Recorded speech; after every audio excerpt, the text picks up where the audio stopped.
Le ministère égyptien des Affaires étrangères a publié un communiqué précisant que l'accord de démarcation est légal et contraignant, conforme au droit international et certifié par l'ONU. Il a prévenu que toute tentative de violation de la souveraineté du pays dans la région résultera en une confrontation.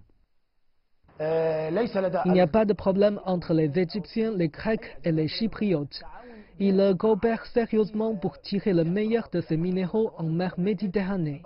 Ils ont aussi réussi à lutter ensemble contre le trafic d'êtres humains et les migrations illégales depuis l'Égypte, qui sont virtuellement inexistantes en ce moment. Mais quelques experts ici pensent que les déclarations turques ne sont pas seulement liées à l'exploration gazière ou à la démarcation frontalière, mais qu'elles sont un reflet des tensions entre l'Égypte et la Turquie depuis 2013. Le président turc Tayyip Erdogan soutient la confrérie musulmane qui a été écartée du pouvoir puis dénoncée comme organisation terroriste. Et l'Égypte accuse le gouvernement turc de financer des combattants islamistes dans la région. La Turquie ne veut pas s'associer aux trois nations car elle est déjà accusée d'occuper une partie de l'île de Chypre.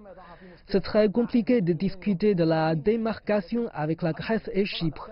Pour pouvoir faire de l'exploration gazière sur ses côtes, Erdogan doit d'abord définir ses frontières maritimes. Il ne peut pas avancer en restant en conflit avec eux. L'Égypte a découvert le puits gazier de Zohr sur ses frontières maritimes l'an dernier. Ces découvertes pourraient résoudre les problèmes énergétiques du pays et devenir aussi une immense source de revenus. Désormais, la Turquie veut faire des explorations similaires pour profiter des nouvelles richesses de la Méditerranée. Mais l'Égypte dit rester en état d'alerte pour protéger ses frontières d'une possible violation turque.